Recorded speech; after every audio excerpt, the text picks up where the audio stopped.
这一下真够狠的，半个身子都被砸进了淤泥里。炼气大圆满对上筑基初期，五脏六腑都快震碎了。跑啊！你怎么不跑了？区区一个炼气大圆满的蝼蚁，也敢染指本座看中的玉髓天藕？前辈，晚辈知错，保物给您，求您当我是个屁，放了吧！装损子我最在行，极品敛息诀开到最大，让灵力直线跌到炼气1层。现在求饶，晚了。本座最喜欢把你们这些自命不凡的散修抽魂炼魄，点天灯。枯木逢春，转木生火，这是老子5年日夜推演的杀招。顶级敛心诀压缩的灵气气宣，给我爆！什么鬼东西？啊！杀筑基！我一个炼气期的散修，居然真的越阶弄死了一个筑基初期的大高手！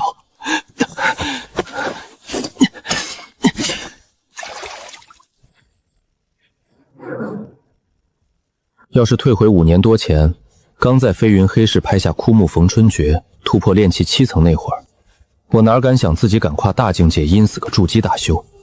那时我刚攒下30块中品灵石，满心以为能安稳苟到筑基呢，谁知突破炼气7层的第2个月，南域出大事了。内城家族疯狂抛售产业，丹药符箓10天翻了5倍，外城烂药巷一夜间少了上百个底层散修，全被强行征召了。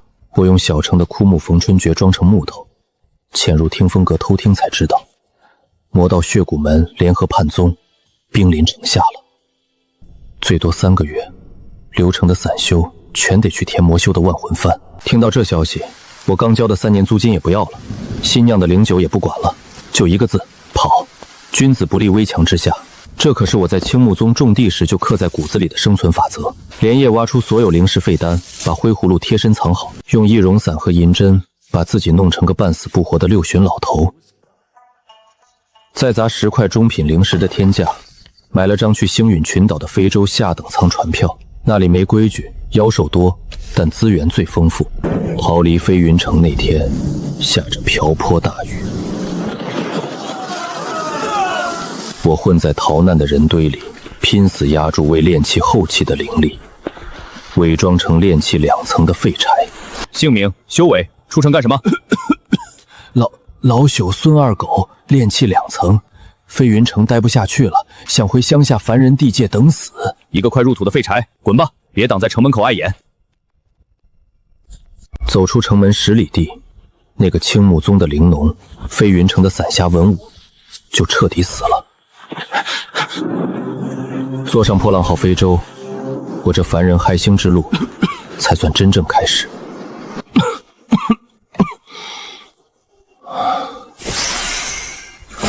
不愧是血骨门的筑基期长老，光中品灵石就100多块，下品灵石堆成了山，极品法器掉了一地。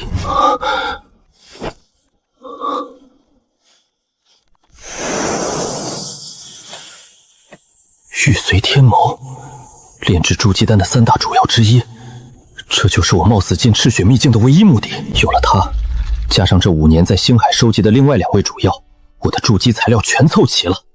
只要把药材丢进灰葫芦催熟提纯，哪怕我是最废的5行伪灵根，老子也要用极品筑基丹硬砸开那道天门。我刚把那血袍老鬼的储物袋揣进兜里，还没来得及喘口气，天突然就变了。是谁敢杀我血骨门血云的真传长老？本座要将你抽魂炼魄，永坠血海！结丹期老怪，我头皮瞬间炸开了，吓得连头都不敢抬，直挺挺砸回了泥潭底。枯木逢春诀给我转到死，闭毛孔停心跳，血液也给我刹住。我倒要看看你这结丹期老怪能不能认出我这根烂木头。那老怪的神识就像生锈的锯子在我脑仁上刮，只要我有一丝恐惧，立马就得露相。足足憋了半个时辰，秘境法则排斥，那老怪物终于被挤出去了。差一点，我这110来斤肉就真交代在这儿了。此地不宜久留，划破衣服，抹点赤血藤的汁，伪装成重伤，这叫底层的求生之道。空间一转，浓浓的海腥味。这是星陨群岛外围的中转岛，到处都是法袍破碎的倒霉蛋，根本没人多看我这重伤散修一眼。花了2下品林子，挤上运矿石的破船，在星海里晃悠了3天，终于到了黑岩岛。星陨群岛的贫民窟，连空气里都是呛人的硫磺味儿。这里没有高阶灵脉，全是灵农和黑户，但对我来说，这是最完美的藏身洞。蛛丝没断，地下的警戒、迷幻、毒煞3个连环阵盘也没动静，安全。进门前先假设屋里藏了3个解修，这是星海保命铁律。终于活下来了。接下来，到了老子逆天改命的时候。不愧是筑基大修，这储物袋大得像间屋子，120块种灵石，2万多块下品的，连能在星海前行的穿波梭都有。但我现在对这些不感兴趣。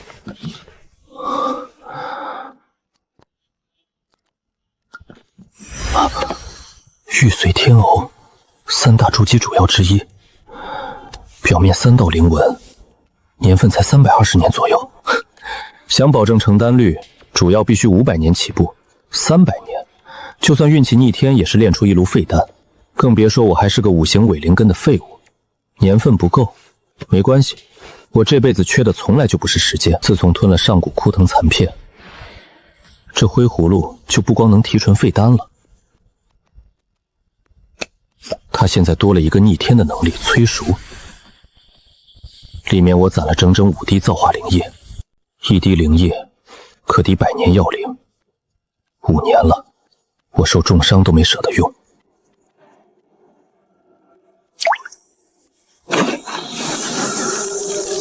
给我吸！500年药灵，这还不够稳妥，剩下的3滴全给我下去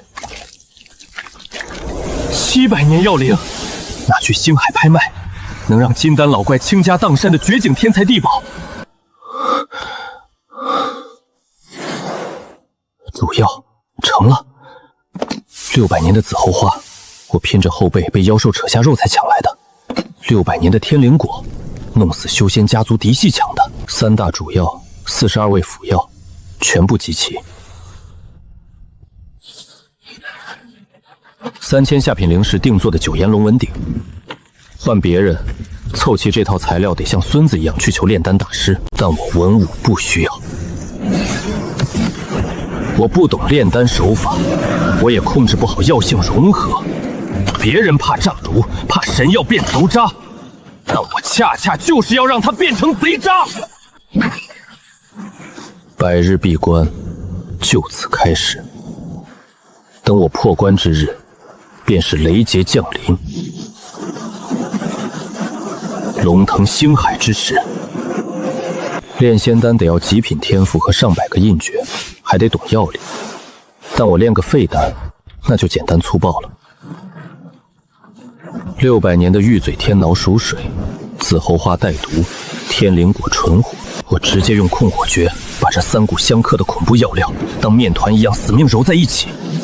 要是有正统炼丹师在场，看我这么糟蹋600年的灵草，估计得气吐血。给我碎！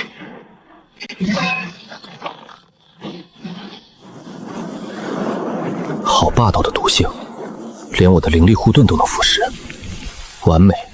3大主药和42味辅药的杂质火毒，全揉在这一块烂泥里了。万毒之王，终极废丹成了。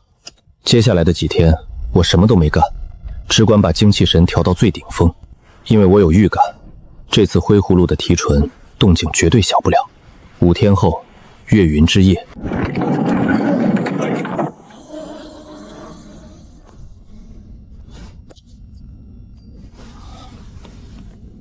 以前吸收月华叫长江溪水，这次简直就是掠夺。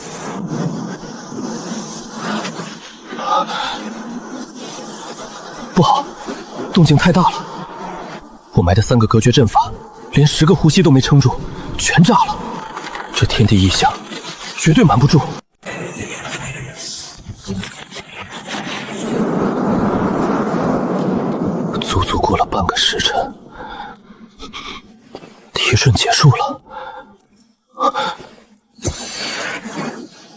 9纹筑基丹，极品上面还有云纹，3纹都罕见，这9纹只在神话里有啊！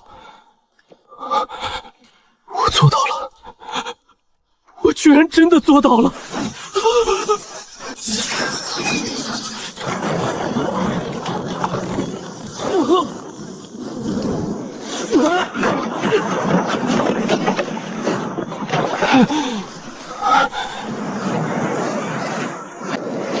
找你找得好苦啊，小老鼠！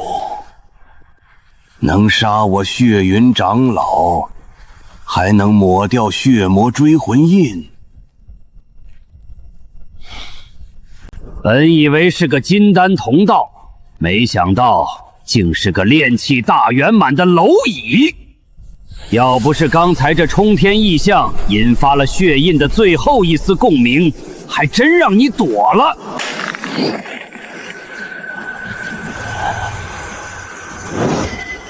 9纹，这不可能！你区一介散修，怎么可能炼制出这种神物？文武，交出你手里的东西，留你个全尸！狂风、暴雨，3个筑基大型的绝杀局，我本来怕得发抖，但退无可退的时候，老子突然就不怕了。谁说这玩意儿是我练出来的？庶子，你敢！杀了他！连肉身带神魂一起炼化取丹，药料没散还有用。但我根本懒得看这些破铜烂铁，因为那颗9纹仙丹一落肚，我的世界就变了。这根本不是药，这是一颗在丹田炸开的太阳。经脉瞬间被撑爆，但600年玉髓天欧的恐怖生机，又用最霸道的方式把经脉重组、拓宽。天劫？这怎么可能？只有结丹才会降下雷劫，他一个炼气蝼蚁怎么会引来天劫？是那颗9纹仙丹，遭天妒忌！快退，别被天道雷劫锁定！退！你们今天谁也走不了！疯子，你不要命了？谁带着天劫往人堆里扎？困不住多久没关系，拖住你们一息就足够了。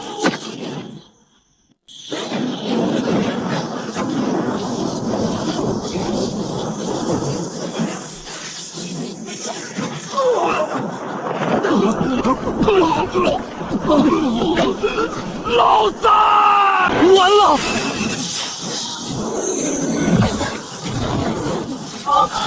灰葫芦，他居然把劫雷卸下了7成，剩下的3成雷劫，加上9纹丹，那就是天道洗礼。5行伪灵根的最后一点杂质，给我碎！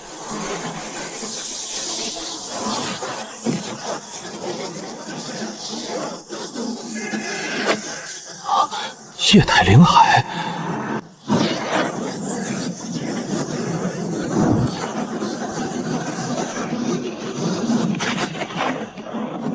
筑基期，老子终于跨过这道天堑了！寿元200载，神识扫10里。刚才是你们说要炼化我取丹。前辈饶命！晚了。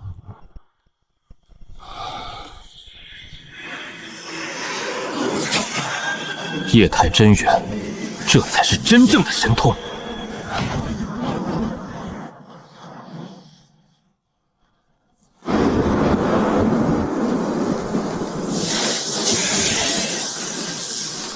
30年的凡人岁月，5年的生死蛰伏。今日，我文武终成筑基。断崖上还在刮风下雨，但我心里却像万丈深海一样平静。突破筑基是爽，但这黑岩岛不能待了。刚才紫霄雷劫的动静太吓人，方圆100里的高阶修士绝对察觉到了。谁知道那3个血骨门的死鬼临死前发没发传音幡，必须立刻走。20里内的风吹草动全在我神识掌控之下，炼气期跟这比简直就是瞎子。2个筑基初期的全部身价，加上那血袍老鬼的，我等于洗劫了一个小宗门的宝库。战利品没空清点，先跑路。穿波梭，极品前行法器，就靠你了。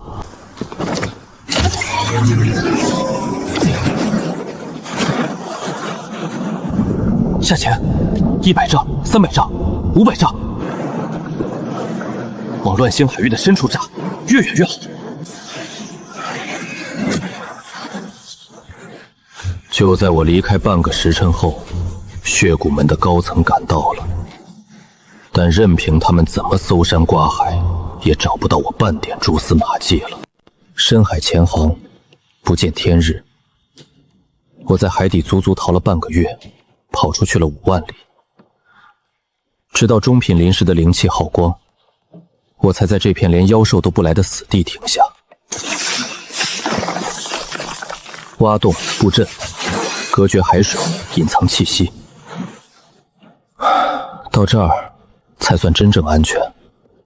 终于有时间看看筑基后的自己了。内视丹田，之前的欠玄没了，变成了这一汪深邃的液态灵海，每一滴都藏着爆炸般的力量，经脉宽了数倍，比妖兽的筋皮还韧。最爽的是寿命，我能感觉到这股生机足够我活到200岁朝外，这就是筑基期大修的底气。去，这火线里怎么带了雷属性？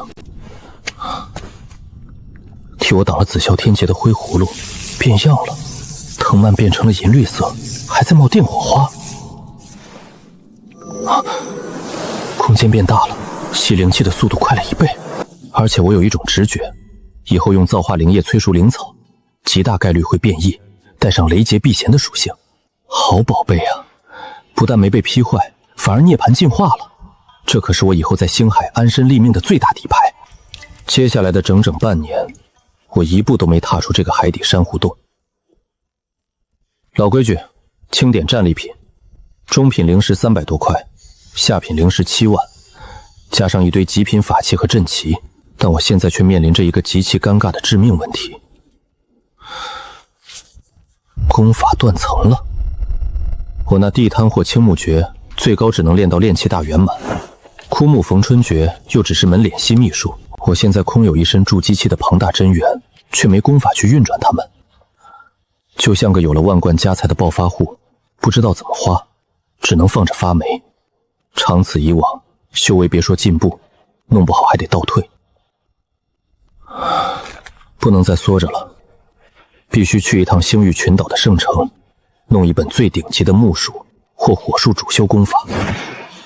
蛰伏了半年，风头也该过去的差不多了，是时候换个新身份了，去见识一下这星海中真正的繁华与残酷吧。天星城，星海第一圣城，它没建在岛上，而是直接悬浮在无尽星海的中心。光照外灵禽飞舟满天，简直就是神仙洞府。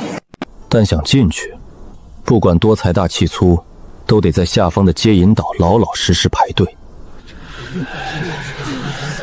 通通融融吧，入城费太贵了。滚滚滚！没灵石来什么天星城？让开！都给我滚开！好狗不挡道！那是内海王家的少主，听说他爷爷是结丹中期的大修士。嘘，别看了，小心他把你扔海里喂妖兽。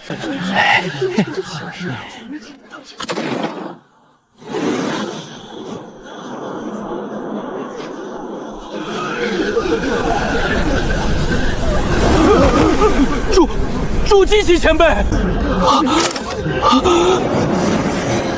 我连飞行法器都没集，就这么走下来。现在的我叫陆崖，一个40多岁的孤独剑修。前辈大驾光临，晚辈天星城外门执事给前辈请安。在修仙界，筑基期才算是真正挤进了上流圈子。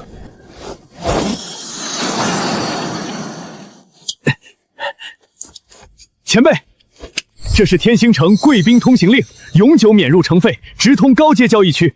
不知前辈是常住还是路过？常住。明白。前辈请走特殊贵宾通道，无需排队。开阵。当年在飞云城，我连一块下品灵石都要心疼一下。现在只要稍微露出一点修为，那些高高在上的规矩，全都会乖乖给我让路。内城的灵气浓得让人发指，不运功，灵气都顺着毛孔往里钻。这地方随便拽个掌柜出来，都是筑基期。陆前辈，你想租什么等级的洞府？皇级在山脚，每年100下品灵石。天字号在灵山之巅，带5阶大阵和地火室，但价格……天字号，最偏僻、最安静的一座。这是3年租金，不用找了。30块中品灵石，3000块下品。前辈稍等，晚辈立刻为您办理最高权限。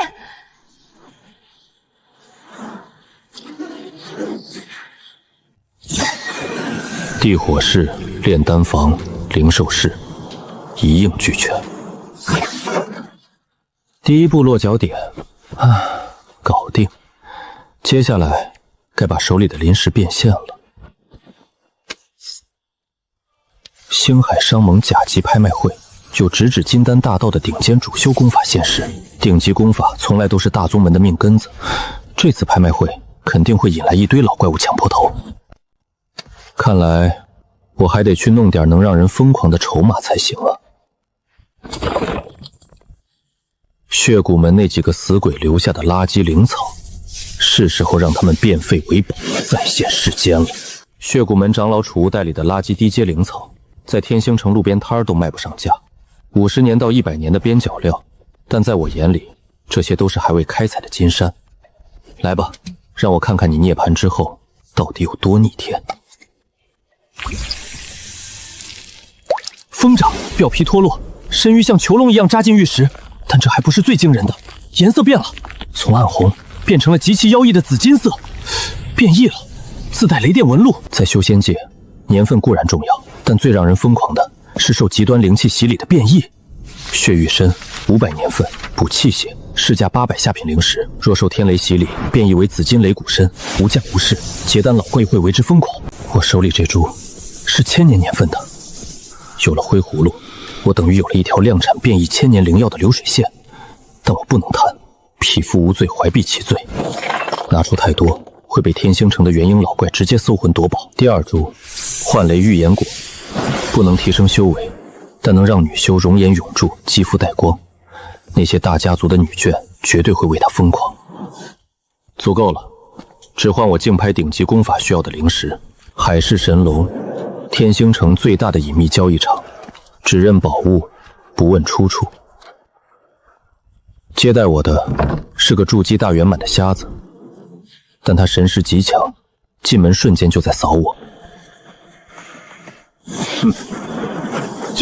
结丹前辈降临，晚辈冒犯，敢问前辈是想出售灵药，还是……废话少说，从深海遗迹挖出来的2件赃物，看你们吃不吃得下。这是雷属性变异的1000年血玉身，传说中的紫金雷骨身，雷霆纯粹，没有半点杂质，这绝对是历经天地大劫残存的极品。幻雷预言果，前辈，这2件神物您打算怎么卖？急需灵石竞拍过几天的甲级大拍，不要下品，只收中品灵石或高阶法宝。你开价，我不满意，转身就去对面的多宝阁。前辈快人快语，这雷骨身对卡瓶颈的老祖是无价之宝。我们出2000块中品灵石。预言果商盟盟主夫人一直在高价悬赏，我们出1500块，一共3500块中品灵石，35万下品灵石，够买下一个小宗门了。看来百草斋的诚意也不过如此。前辈留步，这种极品要是漏了，东家非扒了我的皮不可。4000块中品灵石，外加1张本斋黑金贵宾卡，以后交易免抽成，这是我能调动的极限了。成交。整整4000块，庞大的灵气都在储物袋里凝结成了云雾，加上我之前的4300块中品灵石，这下我终于有资格坐在牌桌上，跟那些结丹老怪掰掰手腕了。刚出门身后就跟上了几条隐晦的尾巴。百草斋想摸我这结丹老魔的底，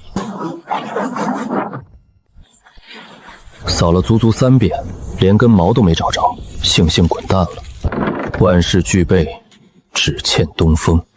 星海商盟的甲级大拍，我等你们开局。普通的五官，因为常年不见阳光而略微苍白的皮肤，这才是真正的我，文武。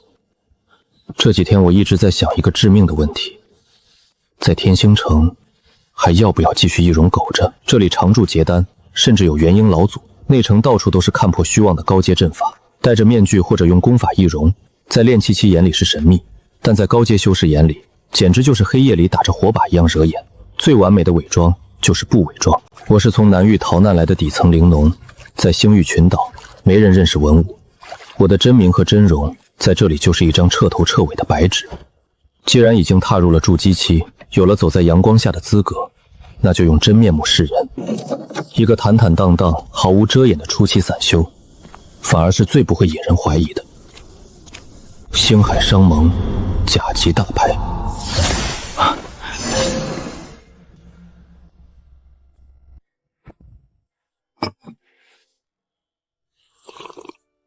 在这里筑基期仅仅只是入场券。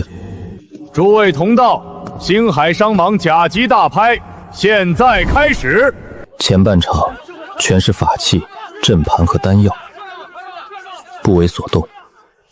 我怀里揣着4000多块中品灵石，只为了一部能直指金丹的主修功法。直到拍卖会进行到后半段，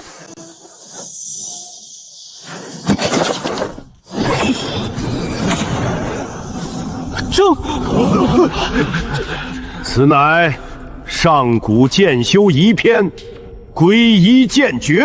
各位看仔细，这不是普通的五行功法，而是一部极其罕见的无属性纯粹剑修功法。无属性？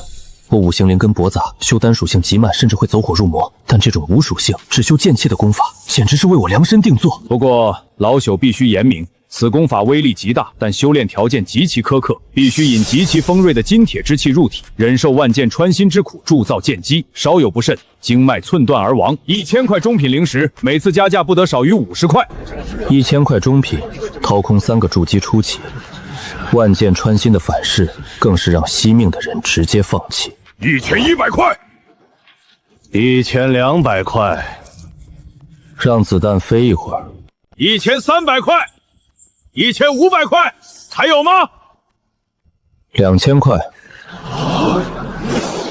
无数道神识肆无忌惮地扫过来，我不闪不避，随便你们探。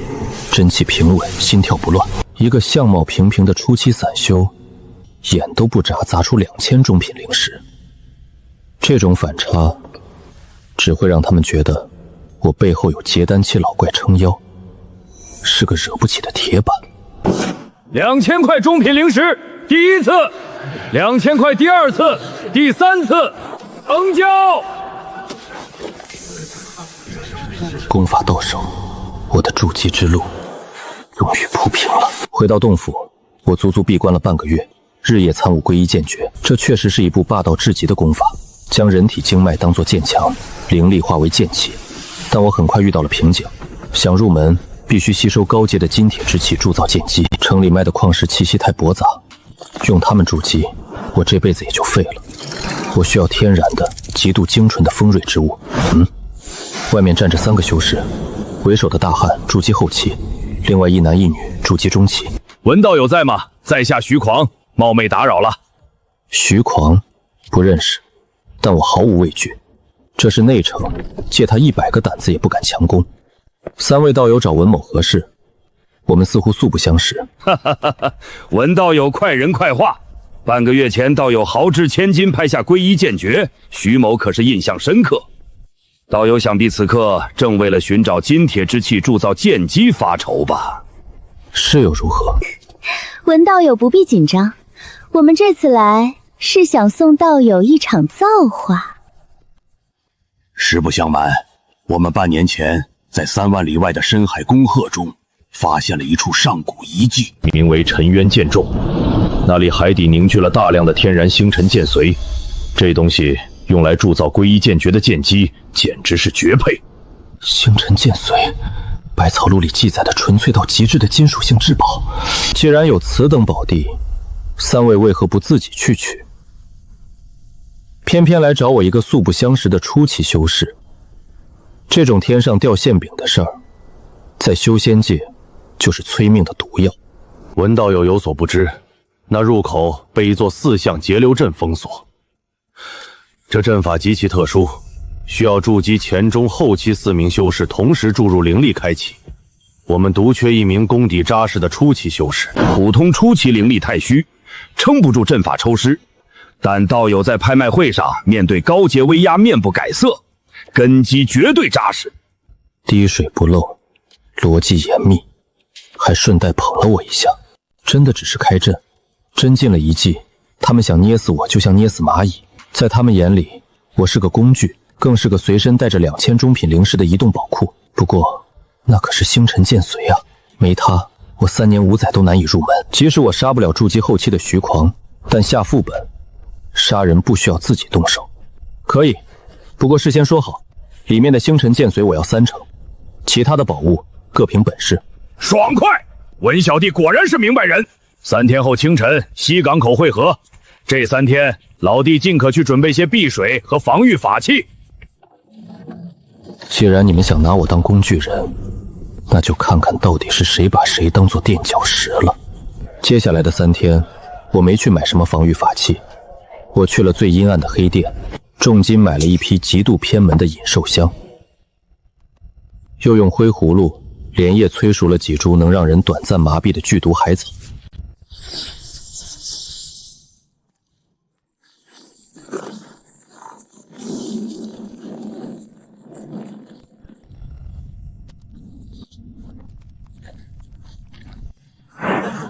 将其碾碎，淬在了我那10几张极品爆炸符箓上。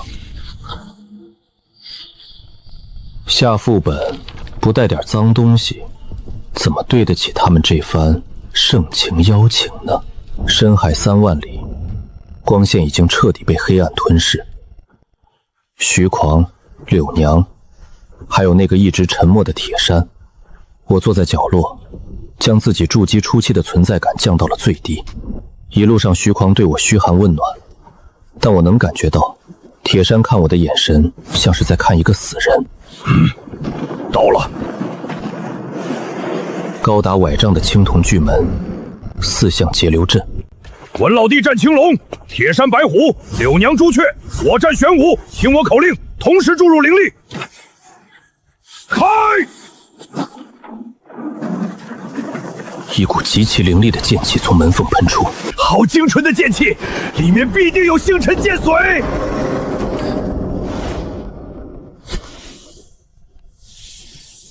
我不动声色地将一丝无色无味的引兽香粉末弹在了铁山的脚后肩上，海水被阵法隔绝，到处是断剑和白骨。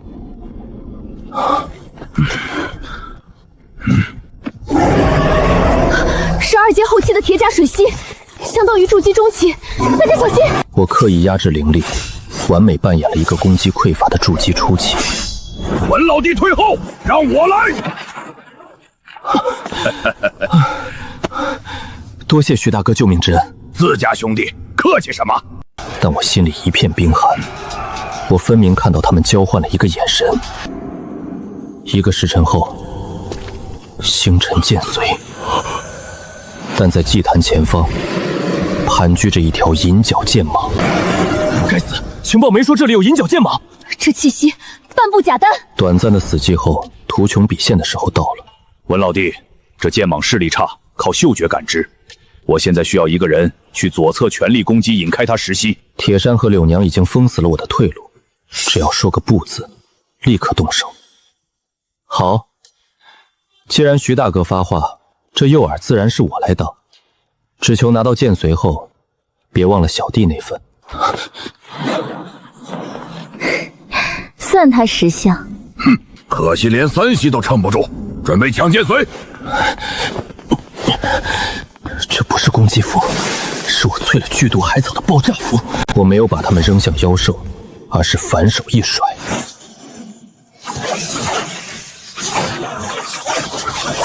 文武，你找死！爆炸的高温瞬间点燃了我弹在他脚后的引兽香，他发狂般放弃了我，张开血盆大口，朝着铁山疯狂扑杀。大哥救我！你敢！而我早已将气息收敛到极致，像幽灵一样绕过战场，轻易举地摸到了无人看管的祭坛前。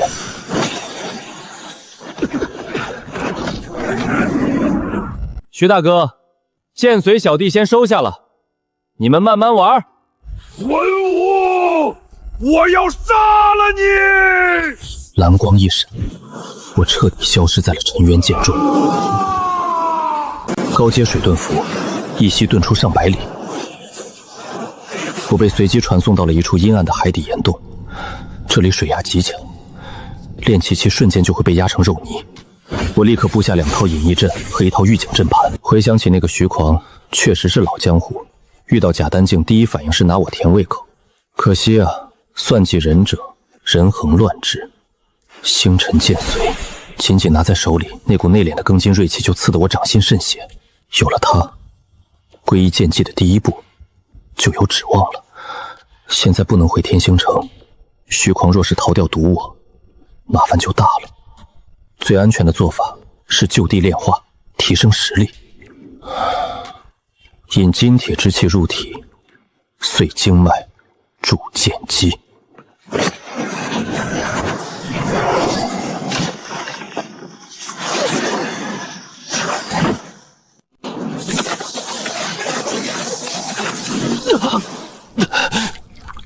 在入体的瞬间，我体会到了什么叫万箭穿心。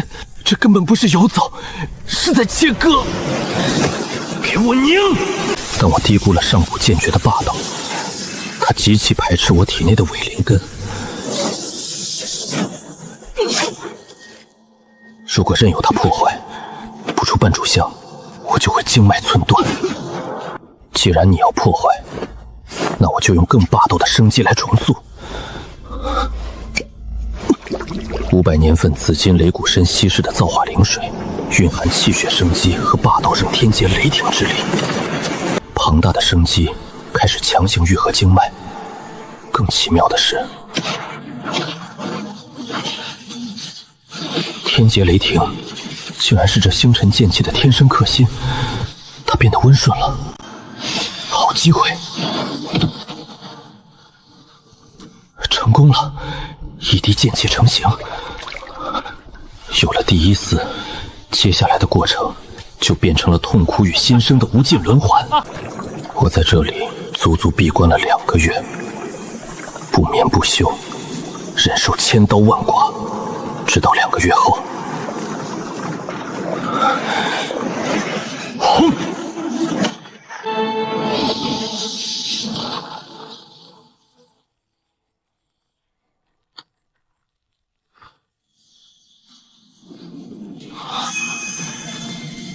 这就是我的本命剑姬。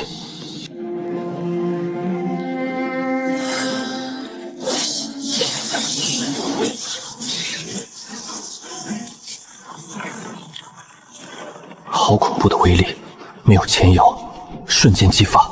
再对上那条假丹境的巨蟒，凭着雷音剑气的锋锐，我绝对能破他的鳞甲全身而退。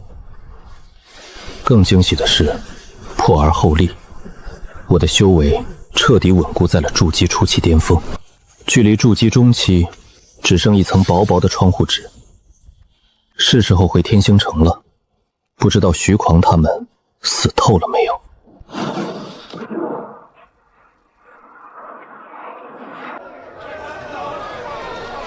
重返天星城，我没有立刻回内城，我去了外城的一家散修茶馆。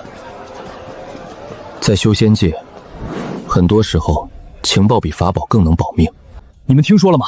内城的血锤徐狂前几天发了天价暗花，悬赏一个叫文武的初期散修。据说那小子在沉渊遗迹里阴了徐狂一把，徐狂带去的2个中期全死了，徐狂自己也丢了半条命，靠着血遁秘术才逃回来。一个初期阴后期，这文武长了3个胆子吗？徐狂果然没死，筑基后期的底蕴确实难杀。不过死了2个中期，丢了剑髓，够他吐血。他发悬赏找我，显然猜到我躲回了天星城的规则庇护之下，想找我，那就让你找个够。我没有伪装，没有易容，仿佛在自家庭院散步般。这就是天星城的底气。城内，别说他一个筑基后期，就算是结丹老怪，也不敢在这里厮斗，否则天星商盟的执法卫队会教他怎么做人。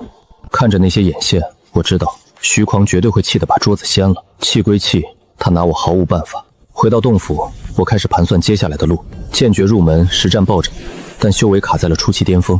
以我的伪灵根，苦修至少还要20-30年，我等不了那么久。我需要炼制碧水青莲丹，主要必须是300年份以上的碧水青莲。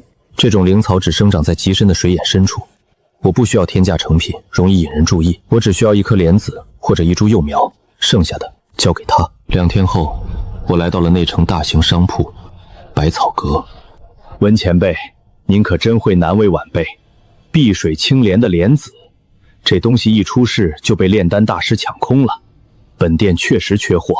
不过前辈若真急需，晚辈倒有个门路。我赶时间。半个月后，天星商盟有支大型商队要去雾海海域的水眼采摘碧水青莲。商队管事是我表兄，正缺几名不惹事、战力扎实的筑基客卿。前辈若随行，不仅报酬丰厚，还能优先以成本价换取1颗莲子。您意下如何？出城，徐狂那老狗肯定在外面布下了天罗地网，但我乘坐的是天星商盟的巨型海船，借他10个胆子也不敢强攻官方船队。如果不去，突破计划就无限搁置。可以，帮我报名，我叫文武。记住，我只负责护航，其他乱七八糟的事我不掺和。前辈放心，我表兄最喜欢您这种守规矩的高手。走在回洞府的路上，我摸了摸怀里的灰葫芦。徐狂，你如果在城外堵我，最好祈祷别遇上我，否则我不介意再借一次刀，送你上路。半个月后，天星城东港口，天星商盟的巨型海船踏浪号，我毫不掩饰修为，作为护航客卿登船。哟，这位就是百草阁推荐的文老弟吧？在下孙富贵，这次航行的管事。孙管事客气了，拿钱办事而已。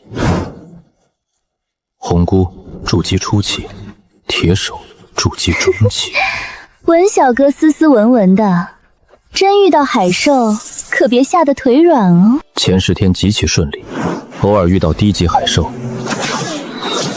炼气期护卫用床弩就解决了。但我有个毛病，在陌生环境里，从来不相信表面的平静。每天深夜，我都会将神识压缩，悄无声息地覆盖整艘大船。直到第13天，船底货舱有一层微弱的隔音结界。我运转枯木逢春诀屏蔽气息，极其小心地探听。孙管事，路线偏了，这不是去雾海的航线。常规航线哪有油水？雇主传讯，让我们从枯骨礁绕道。枯骨礁，那是恶名昭彰的劫修老巢，你带10万灵石的货去送死？过主就是要用这批货做饵，调出枯骨礁的当家。真遇到劫修，红美和那个文武就是用来填命的炮灰。只要撑过一炷香，户主就会收网。事成之后，你我皆可分得2万灵石，还有1枚破阶丹。好，干了。不过那个文武太镇定，有点邪门。一个没背景的初期散修，等到了枯骨礁，我自有办法封死他的退路。拿我当炮灰，我没有兴趣管你们黑吃黑，但我上船是为了那颗莲子。既然你们想玩，我就陪你们玩到底。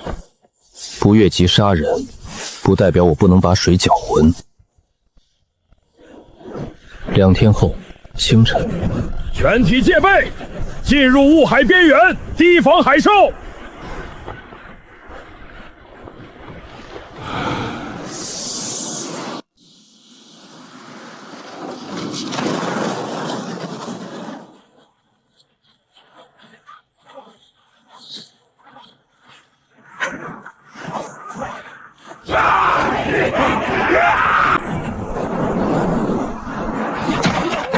男的杀光，女的带走，这肥羊归我们枯骨招了。文老弟，红姑，随我迎敌，挡住那个使斧头的。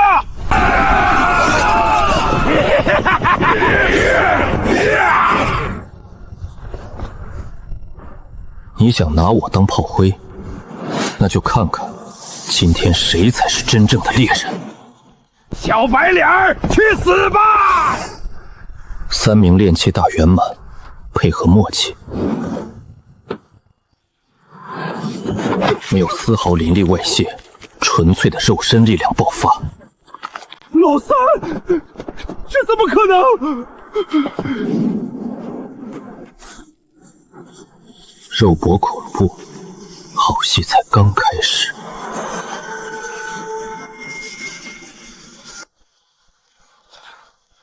去。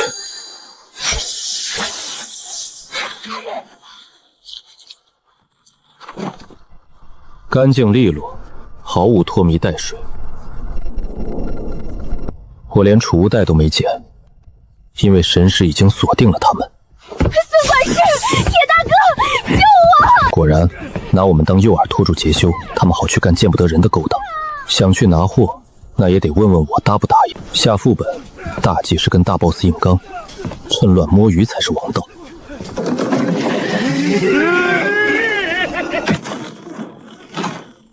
枯骨胶的杂碎，老夫等你们很久了。天星商盟的海老，你居然藏在船上！姓海的，你真以为这趟妖你能保得住？受死！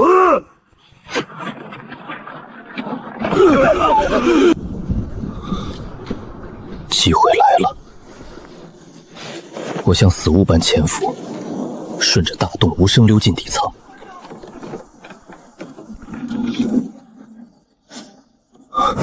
黑色玉匣，高级枫叶，这就是海老亲自看守的东西。碧水青莲。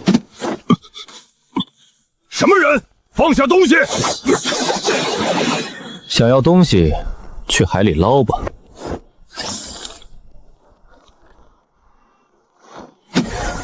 好。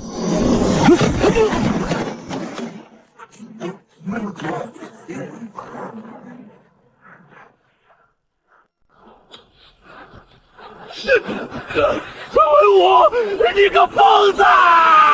在深海炸船底，对你们是绝路，对我是坦途。再会了，各位。海底的世界是无尽的黑暗与冰冷。高阶水遁符一口气遁出200里，灵力耗尽时，我已经身处没有一丝光线的深海海沟。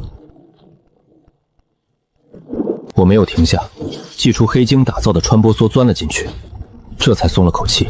在保护下，我拿出了从商船上抢来的玉匣。碧水青莲的莲子，3颗足有100年年份的活体莲子，有灰葫芦催熟，再炼制成丹，突破筑基中期有了绝对把握。不过，这种灵物必须种在灵气浓郁、水流生生不息的海底水眼中。孙富贵说过，原定航线有一处大型水眼的密地，说明附近绝对有水眼。我将神识压缩成细线，开始了5天的地毯式搜索。这种极度消耗心神的搜索，我足足持续了5天。找到了，这是一个隐藏的天然溶洞。这口泉眼的灵气比天星城洞府还要浓郁3分，但在水眼旁趴着一只2阶中期巅峰妖兽深海金甲蟹，相当于筑基中期，而且这架甲堪比极品防御法器，除了眼睛和腹部几乎没有弱点。正面强攻，深海环境我讨不到好，但下副本刷怪什么时候需要靠蛮猎了。我退到狭窄的通道口，像个耐心的猎人开始布阵。50张1阶极品寒冰符，10张2阶下品土牢符，布置完毕，运转枯木逢春诀，彻底隐隙。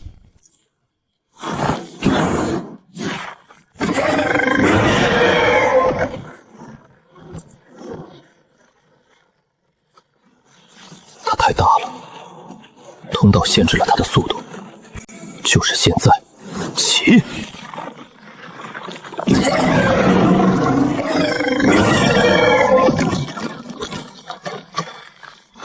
再爆！极寒之气让他关节结冰，动作迟缓了足足3成。就在他迟缓的这一刹那，我没有去劈他坚不可摧的贝壳，而是顺着他露出的那一丝缝隙，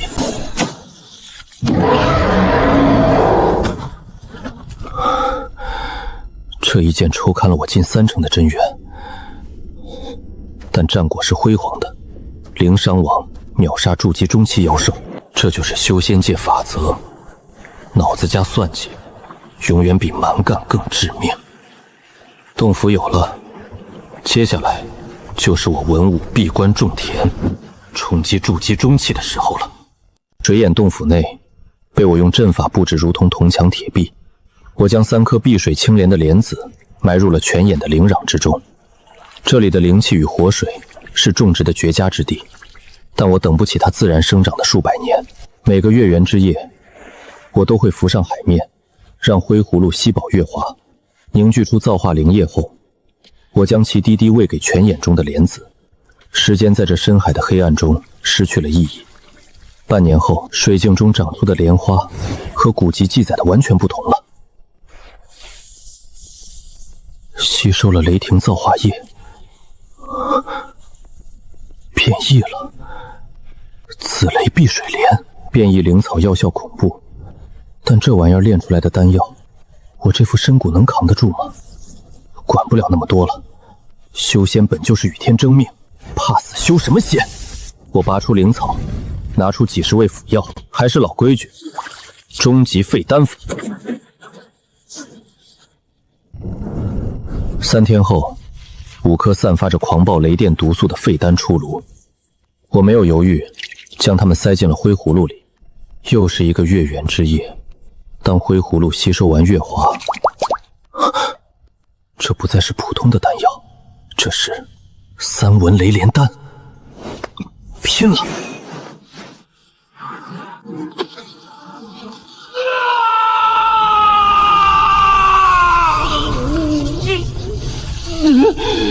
狂暴的紫色雷霆像无数柄微小铁锤，疯狂顿打我的血肉骨骼，痛苦比吸收星辰剑髓还要痛苦10倍，但我连哼都没有再哼一声。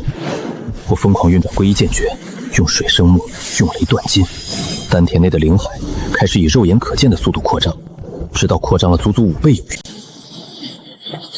阻挡我的境界壁垒，在这股雷海洪流面前轰然破碎。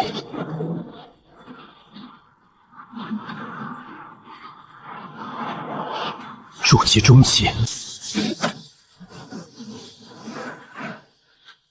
感受着体内奔腾不息的雄魂真元和那柄更凝实的雷音剑姬，我有一种错觉，现在的我一拳就能打败那头2阶中期精甲蟹的外壳。筑基中期了，短短2-3年，我从底层散修一跃成为星海的中坚力量，这速度足以让大宗门天才羞愧。但这都是我用命，用无数次算计，用葫芦硬生生拼出来的。有了剩下的极品丹药，巩固境界轻而易举。孙富贵、铁手，还有那个雇主血锤徐狂，你们拿我当炮灰。这笔账，我现在有资格回去跟你们慢慢算了。天星城内城，稳固了3个月的境界后，我推开了那扇石门，感受着体内奔涌的筑基中期真元，我的眼神一片冰冷。底牌永远要藏在别人看不见的地方，对外我依然是离开时的修为。我径直走向了内城最著名的情报黑市——听风阁。文前辈，您要打听的孙富贵和徐狂，最近可是风云人物啊。哦，细说。大半年前，商船遭遇枯骨蛟劫修，商盟长老海老与劫修同归于尽。海老果然死了，难怪孙富贵敢如此肆无忌惮。孙富贵奇迹生还，他倒打一耙，说商船被劫是因为出了内鬼，就是您。他说您炸船卷走极品宝物，商盟震怒通缉，血锤徐狂也在高价悬赏您。孙富贵和徐狂一拍即合，正布下天罗地网等您露面。知道了，好一个贼喊捉贼，借商盟的事来压我，那我就借力打力。我花重金买了一套2阶极品的都天困龙阵，莲子已经种了，但这玉匣上残留着天星商盟独家的封印暗记。莲子已经种下了，可这东西还能用，该让商盟的人也听听另一种说法了。把这个送到天星商盟执法庭门口，别打开。明白，明白。孙富贵勾结劫修，贼喊捉贼，想知道核心宝物下落和真相。3日后，鬼屋圈见。东西送出去了，接下来就该把人引出来。快看，那个青衣修士是悬赏榜上的文武，他居然还敢露面！快去通知徐匡和孙堂主。来吧，别让我等太久。鬼无渊，天星城外3000里，那地方常年黑雾不散，里面还有很强的磁暴，修士的神识会被削弱很多，越往里越麻烦。暗礁太多，非洲不能在半空正常飞，只能贴着海面走。1日后，我到了鬼无渊中心，我不越级硬杀人。徐狂是筑基后期，正面打我未必占便宜。孙富贵为了灭口，一定会拉徐狂来。执法堂看到玉匣残片，也会派高手暗中跟着。我要做的就是让他们在鬼无渊里先斗起来。鬼无渊的黑雾太浓，周围只剩海浪撞礁石的声音。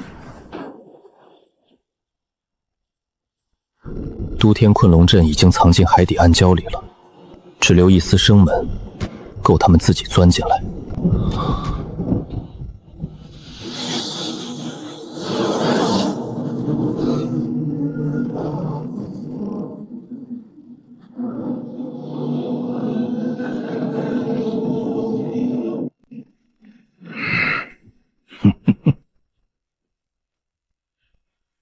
文武，你这个混账，居然真敢在城外露面！徐狂在沉渊剑球被假丹妖兽重创，养了大半年才恢复，星辰剑髓也落到了我手里，他当然恨我了。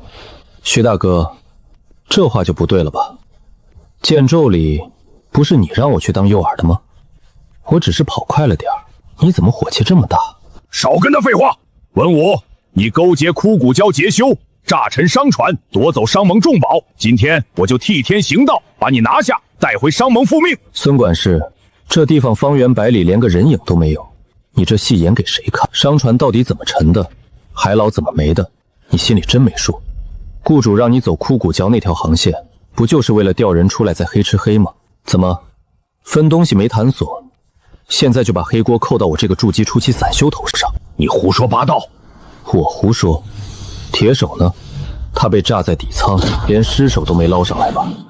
你想杀我灭口，盖住你勾结劫修，害死商盟长老的事，可惜你太急了。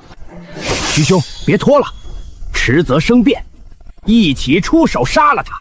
星辰剑髓归你，他身上其他东西全归我。正合我意，受死！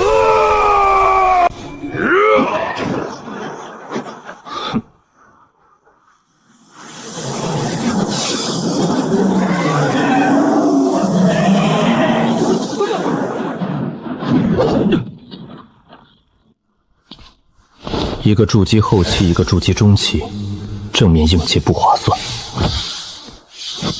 起！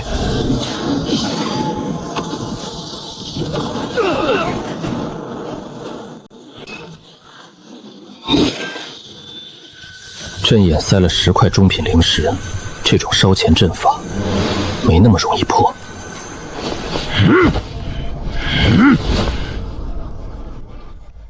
孙富贵，你这个吃里扒外的！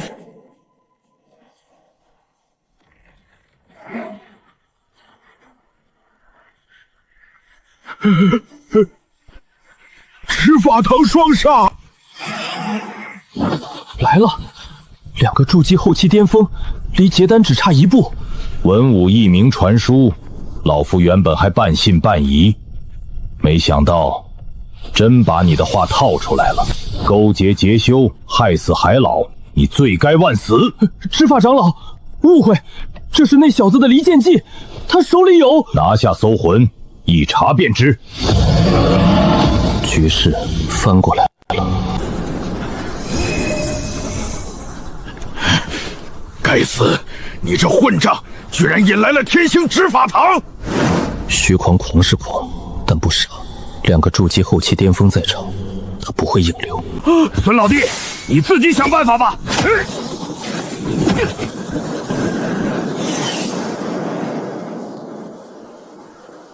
哼，想跑，留下。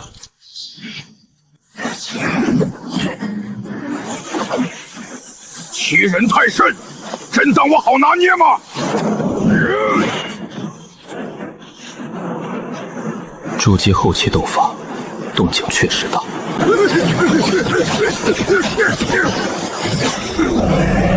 文武，你这个阴险小人，我死也不会放过你！藏了这么久，也该让他看清楚了。筑基中期，你什么时候突破的？大半年前，你明明还只是筑基初期。这个问题，你没机会知道了。阵开！我不越级硬拼，但同阶交手，我不打拖延战。啊！归一剑诀，雷音剑气。哎！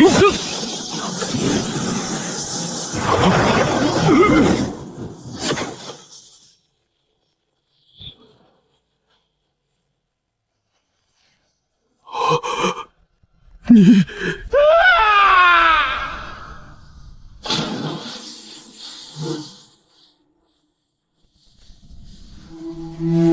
好霸道的剑气！晚辈文武见过执法堂长老，此人作恶太多，晚辈一时激愤，抢先出手，还请长老见谅。闻晓有剑术惊人，你提供线索，帮商盟铲除内鬼，老夫承你这个人情。孙富贵的储物袋，老夫要带回去交差，但他的人头奖金算商盟欠你的。多谢长老。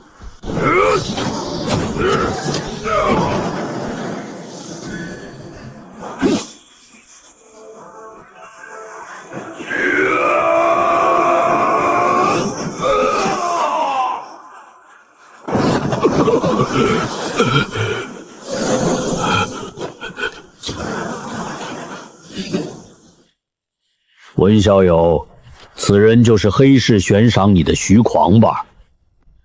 正是。既然是你的仇家，又没什么背景，老夫就不带他回去了，就当商盟给你的一点天刀。两位长老慢走。现在只剩最后一笔账。人武，你不会有好下场。薛大哥，下次再组队，别拿队友当炮灰。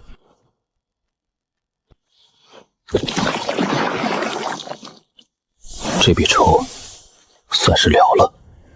借天星商盟的刀，除掉筑基后期的敌人，还让商盟欠了我一个人情。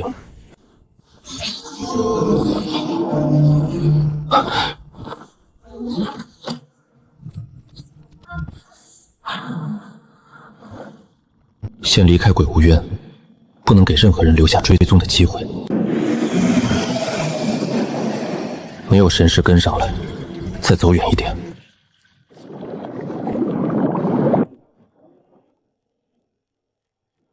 这里够偏，适合清点东西。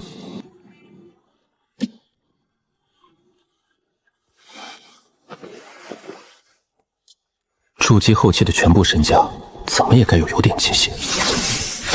徐光人没了，残印也拦不住我。啊！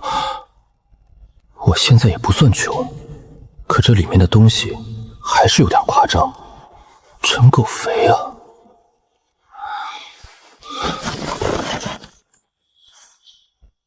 中品灵石1块、2块，足足320块。下品灵石也有几万块，但是这些就够我在天星城内城挥霍好几年。筑基期增进修为和疗伤的丹药不少，可惜火毒和血吸气太重。虚狂练邪功用的东西我用不上，只能卖掉。真正有意思的是这3样：染血遁法。虚狂敢横行天星城，靠的就是这门秘术。副作用虽大，但保命确实有独到之处，连执法长老的金光镜都差点没拦住。留作一张底牌。黑曜晶铁，极品法器甚至法宝雏形都用得上这种材料。虽然没有5行属性，但胜在坚硬。若能融入雷音剑姬，锋锐度还能再上一层。这东西倒是看不透。正面是罡字，背面是星图，没有灵力编动，却沉得不正常，连我的神识都无法穿透，还被虚狂用隔绝神识的玉盒单独装着，能被筑基后期修士贴身收藏，绝对不是凡物。算了，回天星城再找人打听。灵石归灵石，丹药待售，秘术材料和令牌单独封存。徐狂这一带收获足够让我实力再进一步。天星城我很快就回去。5天后，我大摇大摆地回到了天星城。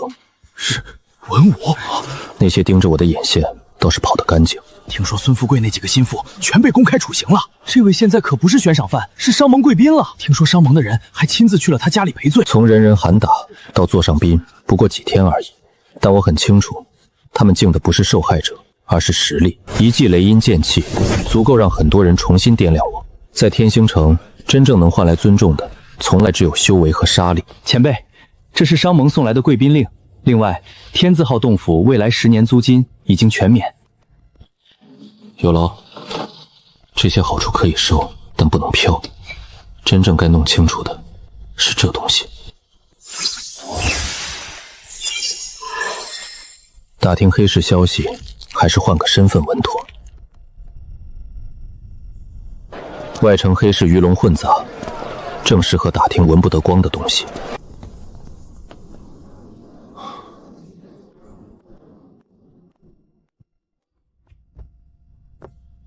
掌柜的，打听个物件，30块中品灵石。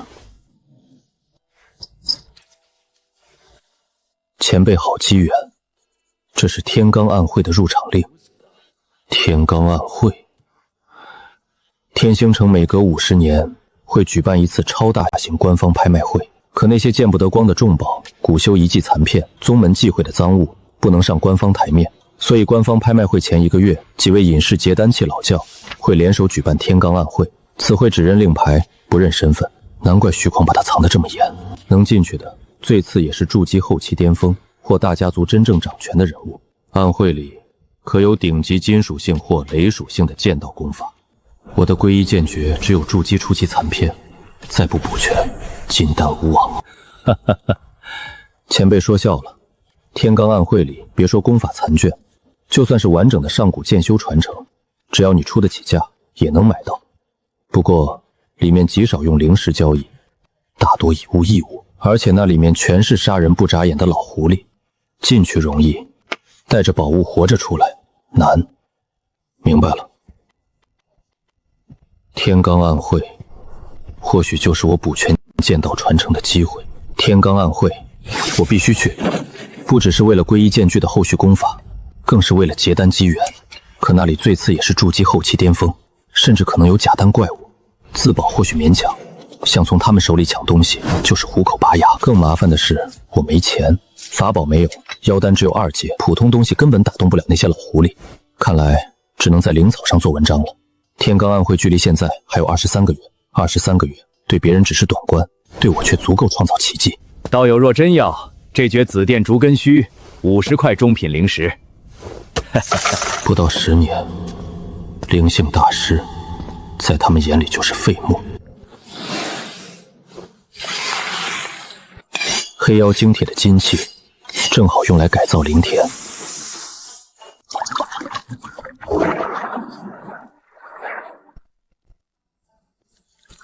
接下来就看你争不争气了。第1滴，第2滴，灵性开始恢复。年份越高，他的胃口越大。单靠造化灵液还不够，那就再加雷音剑气。一旦剑气失控，他就会被劈成灰烬。这是赌命，也是赌未来。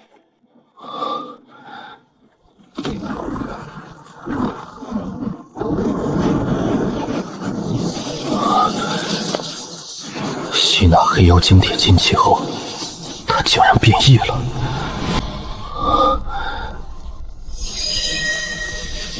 紫金雷音竹，1000年年份，金雷双属性天才地宝。别说筑基后期，就算结丹期剑修老怪，也会为他疯狂。有了这件筹码，天罡暗会，我去定了。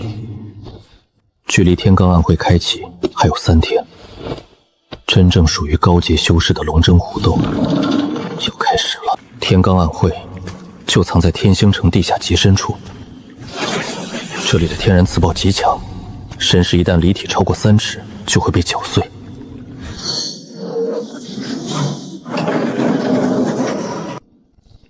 好大的手臂！已经来了30多人，神识被压制，可这些人的目光依旧让人不舒服，没有一个低于筑基后期，甚至还有结丹期老怪，足足3位。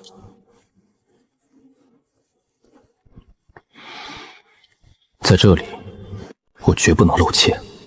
筑基中期，在这屋子里就是垫底。若被看出我是混进狼群的哈士奇，明天的太阳就不用见了。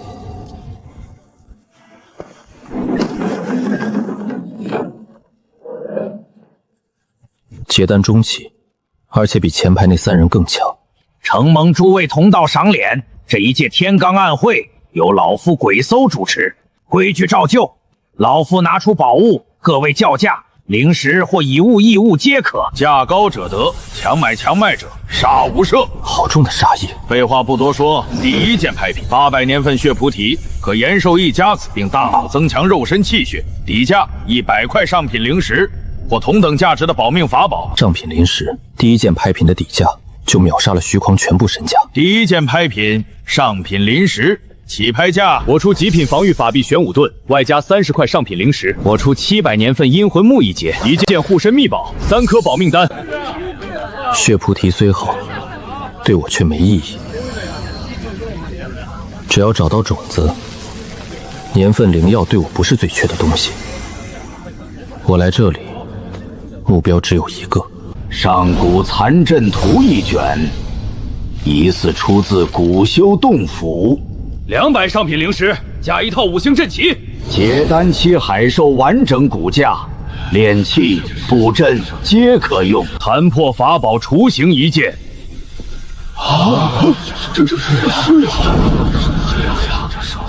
这些东西放到外界，足以引起血雨腥波，但不该出手的时候，绝不能乱动。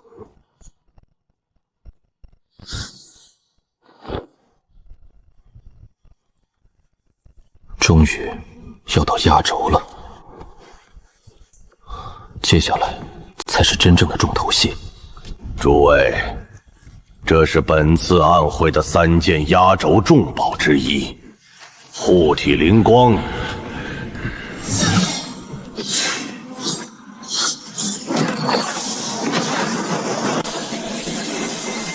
好强的剑气！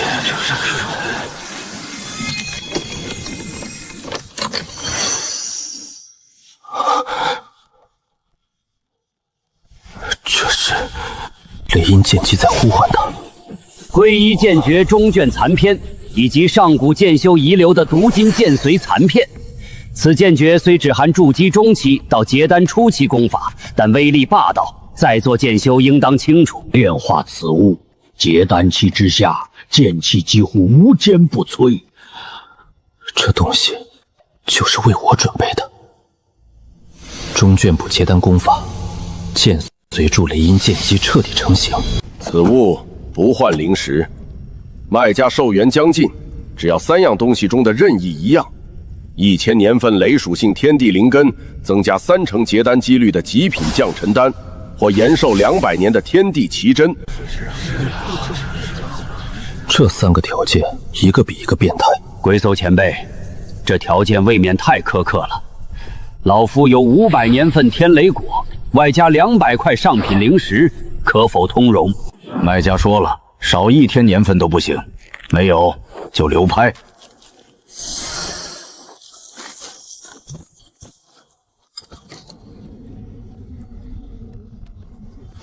不能再等了，慢着。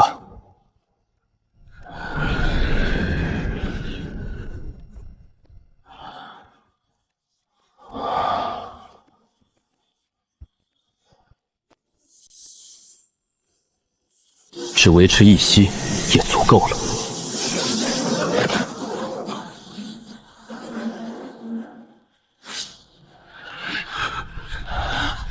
果然，这群老狐狸最怕看不透的人。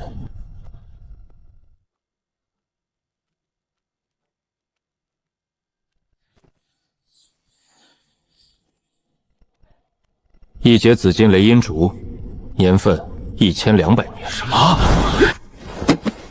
什么？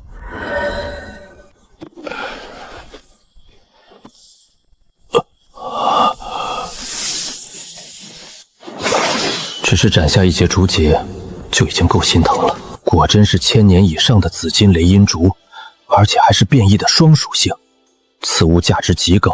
换这半部残卷和1块残碎剑碎，您亏了。老夫可以做主，让卖家再补您500块上品灵石。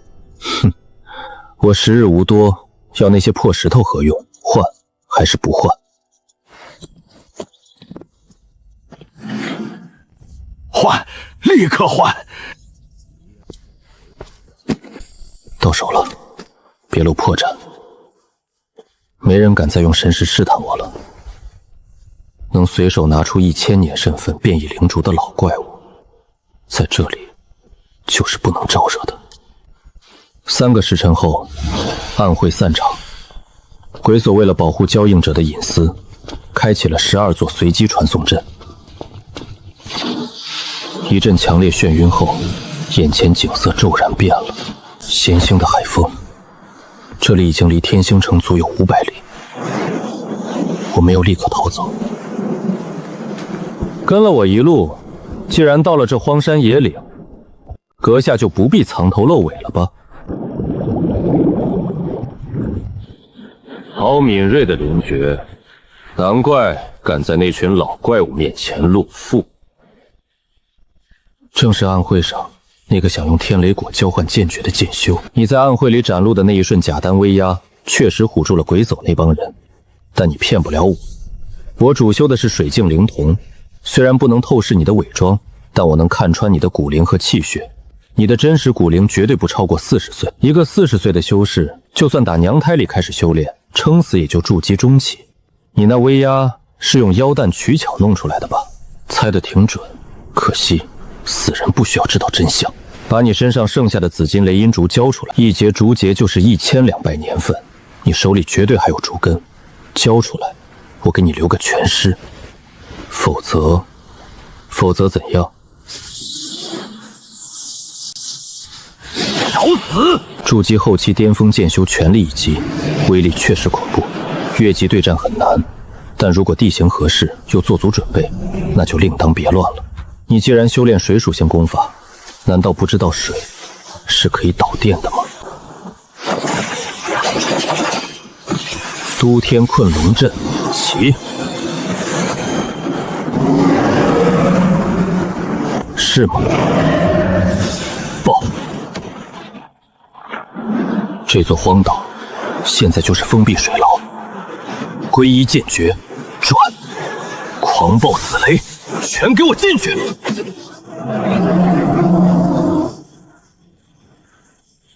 你个疯子！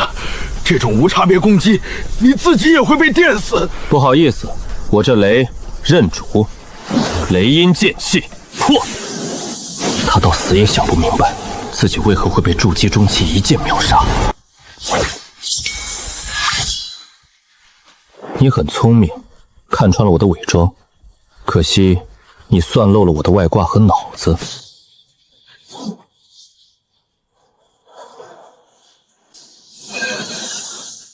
天星城该回去接单了。